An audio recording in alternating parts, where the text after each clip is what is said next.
Like Dr. Deming, Mike Johnson has traveled and worked extensively in Asia. Mr. Johnson is the Beadbox game developer and a leading consultant for total quality management principles. Okay, you were all involved in playing the Beadbox game. What are some of the things that you saw or felt while playing the game? I felt no control. No matter what I did, those red beads were going to appear. Right. They can threaten or offer rewards, but it still wasn't going to change the fact it was a random draw. It was frustrating because it had nothing to do with good work, and the boss kept changing his mind all the time. You were made to feel it was your fault, so every time it was your turn, you felt afraid, even though you knew what the outcome was going to be. In other words, you were up against a flawed system and it made you feel powerless. Is that right? Now that you've seen the game in action, you understand the purpose of the game. The Beadbox game ultimately shows just how absurd and ineffective many traditional management styles are, and how unproductive the workplace is when the basic system is flawed. No matter how you try to ignore it, by painting those red beads white or blaming problems on the employees, a faulty system is an unproductive one.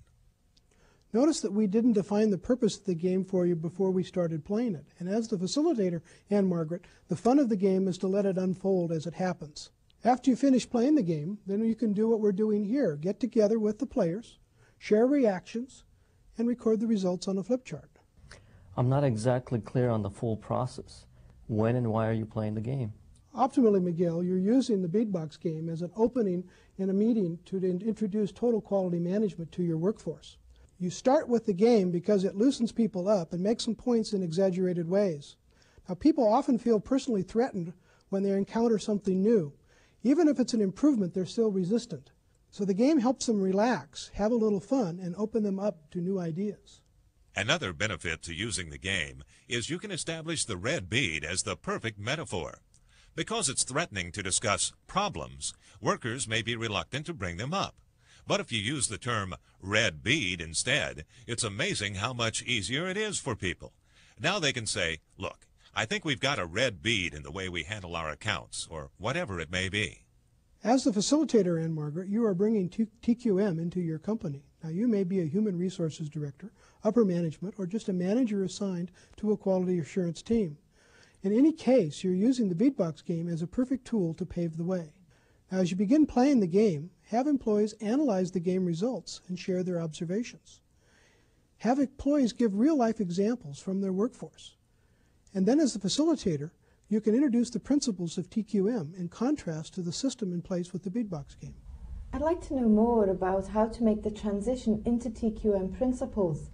But first, I wondered if you could offer additional advice on facilitating the game, maybe some things we didn't really see in the game in part one. Sure, I've played the Beadbox game in all kinds of companies, big and small, and with a mixture of top executives, middle management, factory workers, and entry-level employees. Some groups, in fact, even have language barriers, yet the game still works. The fun is the game is never the same twice in a row. Some groups really get into it, others you have some fun with, and others you really got to have prompting with outrageous questions in order to get them started. Others are really reserved. Now, you might want to be more of a showman or an actor, or as we pointed out, you can have a plant and give them some predetermined questions and responses that they could bring out as you play the game. As the facilitator, you want to foster the aha response. You want to create a mood in which people might be laughing one minute and saying, aha, now I understand, the next minute. So you want to do anything you can to bring out the issues.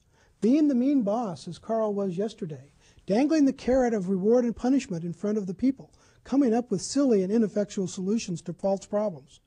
Now, before you start, you want to figure out who is in your audience and present the game to them at a level they can understand. And how much time should you allow for the game? Well, it depends on how many players, Jeff, and how much time you've been allocated. I'd allow at least 20 minutes, but people tend to get restless if you go more than an hour. And back to my initial question, after the follow-up discussion, how do you make the transition into total quality management? Okay, you've played the game, and you've gotten the responses and written them on a flip chart. It's likely that several of the points will bring you to this opening line. Did you know that 94% of all the problems in the workplace are problems not with the workers, not with their performance, but with the system? 94%. That's your opener. Now this is what Dr. Deming, the originator of total quality management, found in his studies of traditional management styles. And the management styles in use today fail to address this issue. There's an excellent quote by Dr. Deming that you can read to your group or show on a slide or an overhead. This was featured in an interview with Dr. Deming through the Chicago Tribune magazine in February of 1992. U.S. business schools teach you how to survive in the current American business environment. They teach managers how to destroy workers, how to be inefficient, how to waste resources, how to perpetuate the current system, how to get paid to make things worse. It's terrible, discouraging, but most of all, it is killing us. After this intro to the problems with traditional management, I'd employ the tactic of all good speakers. Tell them what you're going to tell them. Inform them that you will be presenting an alternative called total quality management that breaks out of this death spiral. And once you've briefly told them about it, you're going to be giving them more materials so that they can get with groups of their department and discuss it with their people. Whatever you've planned, you're going to be giving the principles, and later they can use those principles and apply them in their work group. To continue our outline, you could then present a quick history of Dr. Deming and his total quality management, including the Japan story. Bring it to the present day and tie it into today's business and world economy. Once you've set this up, I'd return to the 94% system problem statistic and tie it back to the beadbox game. Point out that red beads are problems, and those problems were inherent in the system of drawing the beads. Sometimes workers got 11 beads, sometimes only 3. But the boss, Carl, here was so caught up in the numbers, he forgot to look at the system. He was too busy chasing red beads, blaming everyone else, and trying one useless tactic after another. The next point to present is that you must decide if you have red beads in your system. To know that you have, you must collect data. You should then calculate statistical control limits.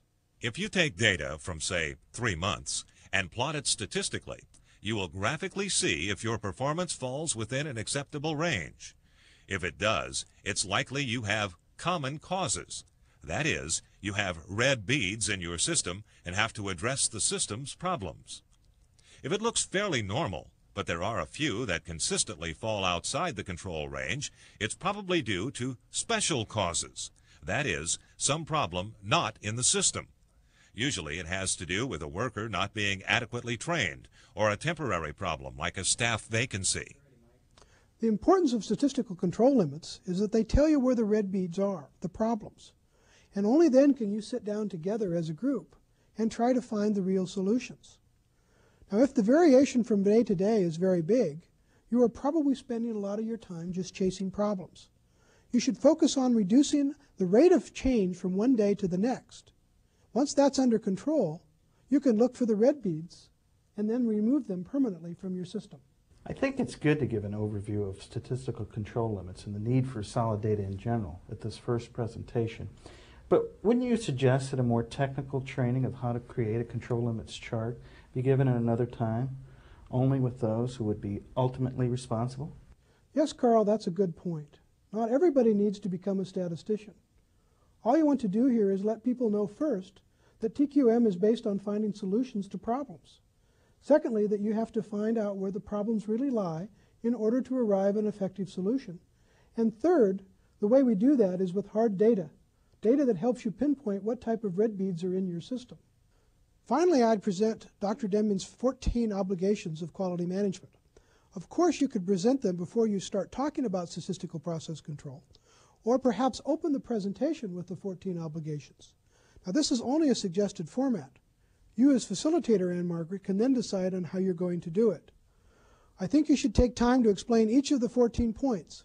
Now, I won't do that now because it's something that you can do through research on the many books that are available on Dr. Deming's concepts in TQM. But you should give the manager's employees a rundown of the principles, since this is the cornerstone of total quality management, and you want to be sure that people have a firm grasp of it. I'm aware of most of the principles through the research I've done, but I was wondering if there are any that you feel are particularly problematic for people when first introduced to them. Any special points you'd emphasize?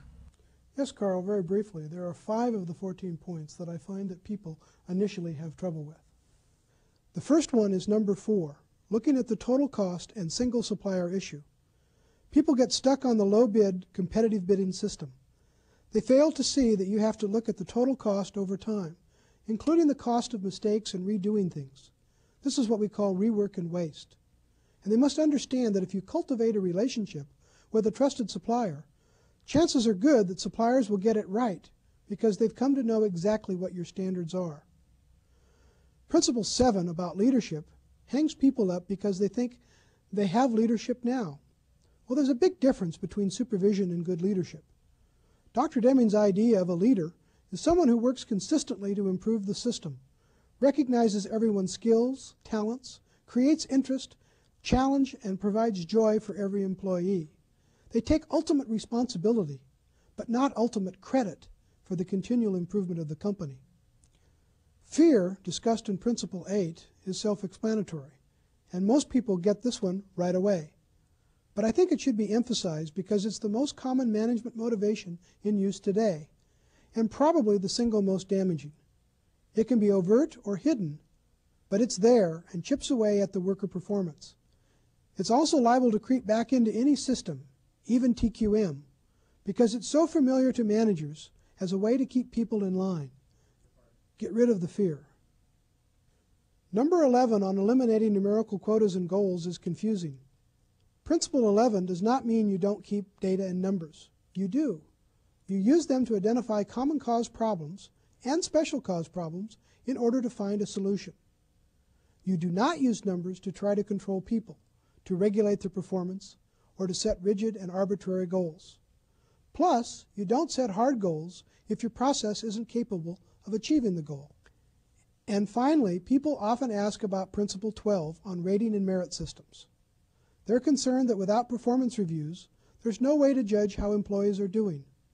Well, with TQM, we can emphasize teams, groups working together to constantly review, to refine and improve. We want to focus on the development of good problem-solving skills. Why should a worker have to sweat out a performance review, and one, by the way, that may have less to do with their work than with personality styles or the reviewer's biases? Instead, one alternative might be to having the team review itself and its members, or having a manager meet with the team for a joint review. I think if I were in the audience, I'd want a printed copy of the 14 principles. Do you advise that? Absolutely, Jeff. I advise making liberal use of overhead transparencies, writing on blackboards, flip charts, and handouts. The more you can reinforce through visual materials, the better. Isn't there a danger that you will be seen as some authority figure forcing yet another new program on employees?